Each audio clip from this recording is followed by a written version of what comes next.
कि जब अत्यंत ममता प्रिया प्रीतम के चरणों में हो जाती है,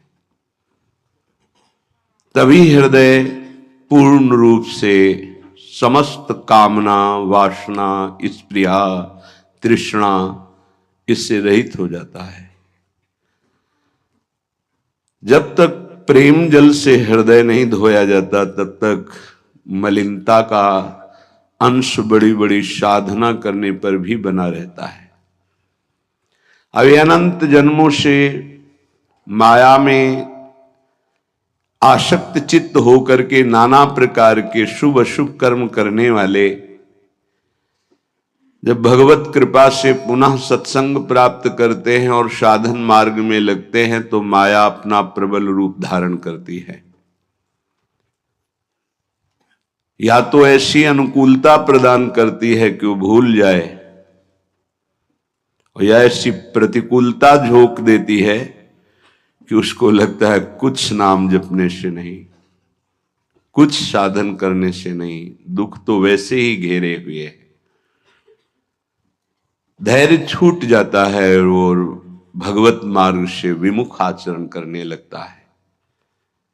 इसलिए उपासक को बहुत सरल ढंग से समझना चाहिए कि पुरानी फसल यदि बाजरा बोई है और बाजरा की रोटी मिल रही, तो अगली फसल गेहूं बो दिया तो कल ही नहीं रोटी बना लोगे।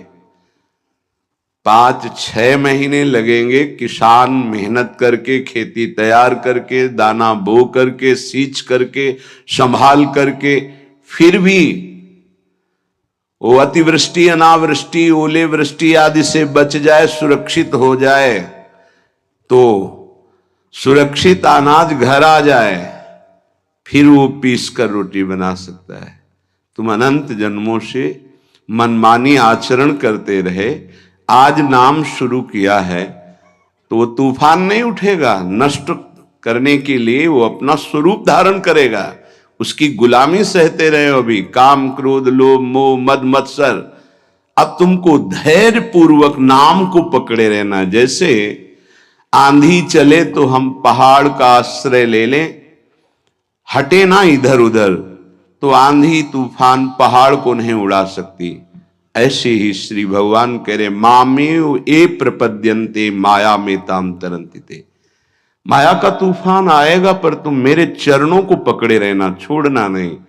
पर ये जिनका मलिन हृदय है ना, वो सोचते हैं 4 दिन नाम जप करेंगे सारे दुख मिट जाएंगे। हाँ, पक्का मिट जाएंगे, जड़ से मिट जाएंगे, पर धैर्य पूर्वक जीवन को आगे बढ़ाओ। भगवत विमुख होने से तुम्हारा मंगल ही अमंगल है, भगवत सन्मुख होने पर मंगल ही मंगल है। थोड़ा धैर्य धारण करो, तुम्हारी ये फसल तैयार हो जाए, फिर देखना आनंदित हो जाओगे। पर ये कुसंग मन का और तन का, ये दोनों परमार्थ में टिकने नहीं देते।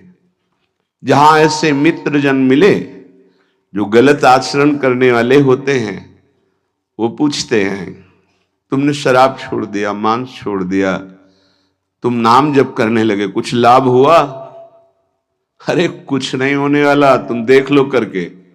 उसके दिमाग में माया तो आक्रमण किए ही है। तत्काल नकारात्मक भाव आ जाता है कि नहीं नहीं, भगवत मार्ग में कुछ नहीं मिला, ठीक कह रहे हो, तो आओ हमारे संग, फिर हो जाओ। फिर वो माया के मलिन आचरणों में उतर जाता है।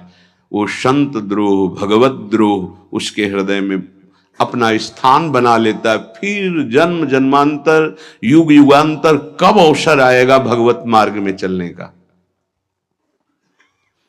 इसलिए जिनको सत्संग मिला है, जिनको नाम जपने का सौभाग्य मिला है, उनको बहुत धैर्यवान होना पड़ेगा।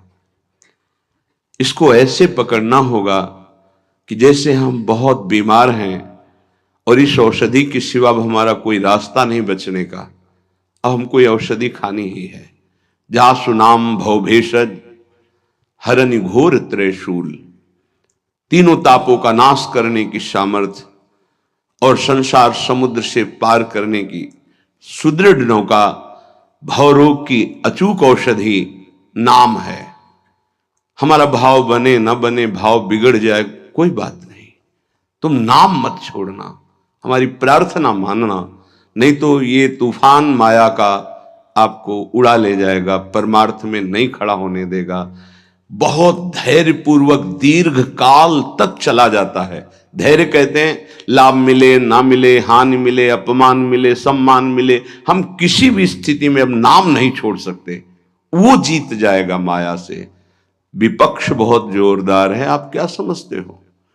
आप भगवान के अंश हो, ये भूल चुके हो, लेकिन वो नहीं भूली, वो भगवान की शक्ति है। भगवान कह रहे हैं मम माया दुरत्य, मम माया, मम मेरी है। जैसे ममैवांशो आपको बोला तो विपक्ष को भी बोला मम माया। अब आपको सावधान करने के लिए भगवान ही संत, गुरुदेव, शास्त्र इस रूप में संबोधन करते हैं। तो अगर आप इनकी बात मान जाओगे तो माया भगवती कृपा करेंगी और अपना प्रभाव समेट लेंगी, और यदि आप इनकी अवहेलना उल्लंघन करोगे तो फिर उनके प्रभाव से बड़े बड़े ज्ञानी परास्त हो गए हैं।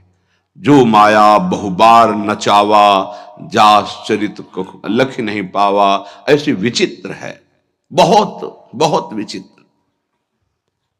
जो ज्ञानिन कर चिता परई, बरी आई विमोह बस करई, ऐसी प्रचंड माया है।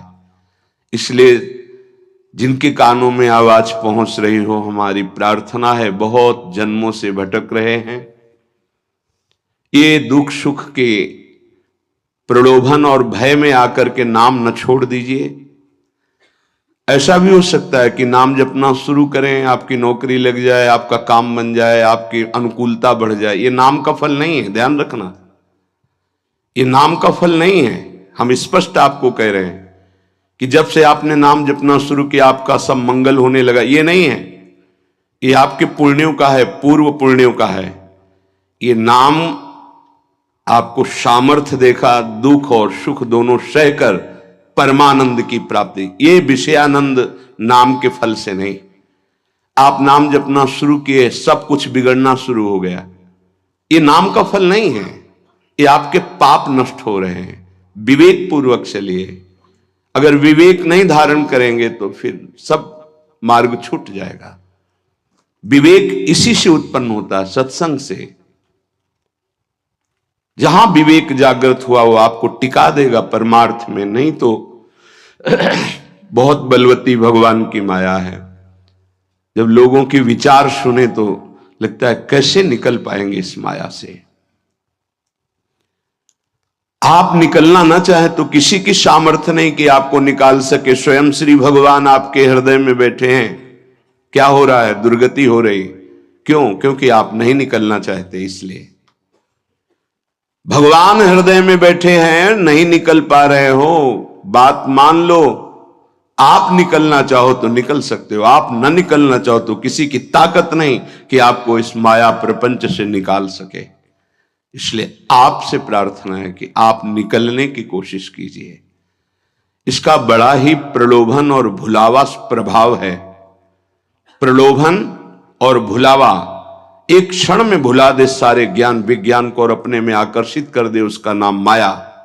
ऐसे प्रलोभन फेंक दे कि जानबूझकर तुम भगवान को भूल जाओ और उन प्रलोभनों में लग जाओ, उसका नाम माया। सावधान हो जाइए। इसके प्रलोभनों में, इसके भोगों में आज तक कभी कोई सुखी और तृप्त नहीं हुआ। तुम्हें अब जो मार्ग मिला है ये तृप्ति का मार्ग है। तृप्त हो जाओगे, हाथ उठा के कहोगे अब कछुनाथ न चाहिए मोरे। देख लेना, चलो तो आगे। वैभव, जब ब्रह्मा जी नमस्कार करते हैं तो इससे बड़ा वैभव क्या हो सकता है। भक्त को ब्रह्मा जी भी नमस्कार करते हैं। ब्रह्मा जी की बात जाने दो, जिनके नाभि कमल से ब्रह्मा प्रकट हुए, भगवान भी उनके पीछे पीछे डोलते हैं कि चरण रज पड़ जाए और मैं पावन हो जाऊं। ये केवल अलंकारिक शब्द नहीं है, ऐसा ही है। पग चापू और सेज बिछाऊं, नौकर बनूं हजाम, हाकू बैल बनो गडवारो, बिना तनख्वाह रथवान, यही तो मेरे मन में ठनी, भगत मेरे मुकुटमणि। मैं भक्तन को दास, भगत मेरे मुकुटमणि। ये मार्ग आप चयन किए हैं भगवत कृपा से, तो इसमें आपको टिकना होगा। इसमें आपको परीक्षा देनी होगी। जितना पढ़ाया जाता है उतनी ही परीक्षा होती है, उसके आगे नहीं होती, ध्यान रखना। अध्यापक जितना आपको पढ़ाता है उसी पे प्रश्न करता है। तो जितना आपको सत्संग सुनाया गया, जितने में आपकी भूमिका भक्ति की है जैसी भी, उतना ही प्रश्न होगा, उसके आगे प्रश्न नहीं होगा। उतने पे तो आपको सफल होना पड़ेगा। नहीं सफल होगे तो फिर पढ़ाई कीजिए, फिर प्रश्न आएगा। जब आपको परमार्थ पद में, परम पद में आरूढ़ होना है तो आपको ये निर्णय करना ही पड़ेगा। एक तरफ माया है, एक तरफ भगवान है। माया को साधन बनाकर भगवान की प्राप्ति की जाती है, भगवान को साधन बनाकर माया की प्राप्ति नहीं की जाती। प्रायः लोग इसी भुलावे में हैं कि भगवान को साधन बना लेते हैं और माया साध्य बन जाती है। मुझे ये चाहिए, नहीं मिला तो तुम भगवान नहीं। ये परमार्थ ऐसे नहीं चला जाता, धैर्य पूर्वक चला जाता है। अगर धैर्य का अवलंबन नहीं लेंगे, विवेक का प्रयोग नहीं करेंगे, विवेक है आपके पास, ऐसा नहीं कि आपके पास विवेक नहीं है, पर आपका विवेक ढका हुआ है। ये सत्संग उसी विवेक को जागृत करता है। आप सत्संगी हो, आप भुलावे में मत आइए। ये माया अपने पार्षदों के द्वारा आपको ठगना चाहेगी। आपने प्रभु को छोड़ दिया, प्रभु की क्या हानि होगी? आप अपनी दशा पर विचार कीजिए, डूब जाओगे। ये माया डुबो देगी। अनंत जन्म भटकते भटकते आज अवसर मिला है भगवत प्राप्ति का, ये आप जान नहीं पा रहे हैं। ये अवसर चला गया तो फिर आप पछताएंगे। कोई अवसर हाथ नहीं मिलेगा। पशु पक्षी बनने के बाद विवेक एकदम ढका रहता है, केवल उतना ही काम करता है, आहार विहार मैथुन निद्रा, बस। वो भगवत प्राप्ति करनी है, मेरा नया जन्म हो, कुछ विवेक नहीं रहता। आप में ये विवेक जागृत है। आप विवेक पूर्वक परमार्थ को पकड़िए, इस माया की चालों को मत देखिए, सह जाइए, दुख सुख को सह जाइए।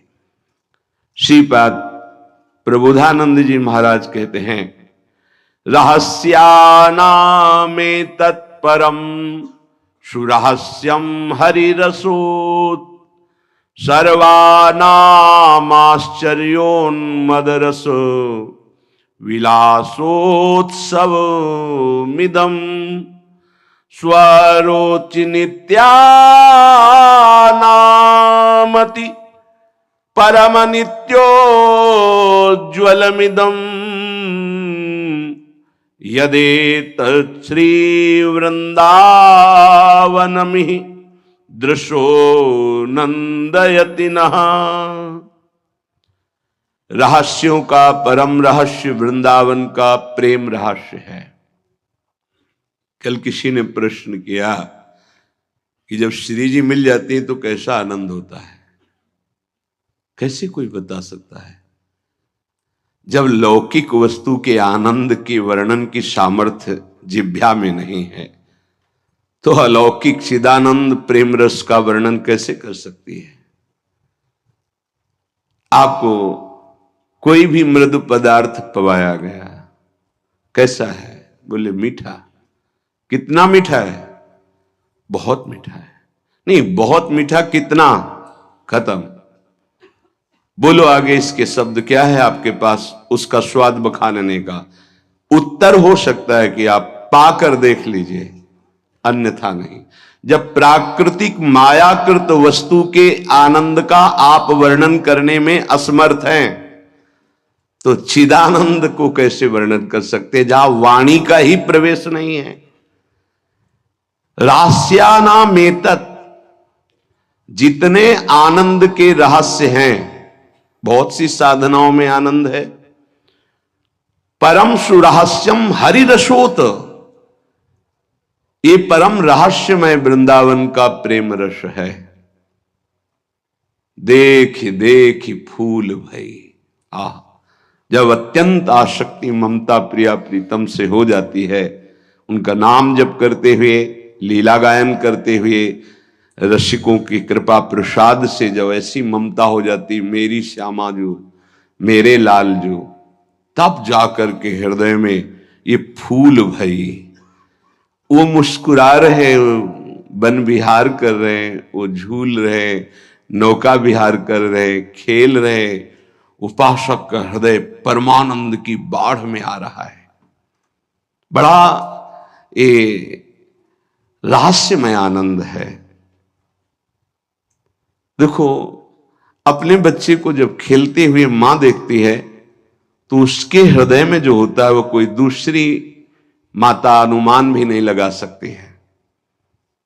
नवीन वधू और उसका बेटा दोनों एक कांत कमरे में बैठे हास प्रयास कर रहे हैं, और वो कहीं से देख पाई मां, तो उसके हृदय में क्या होगा?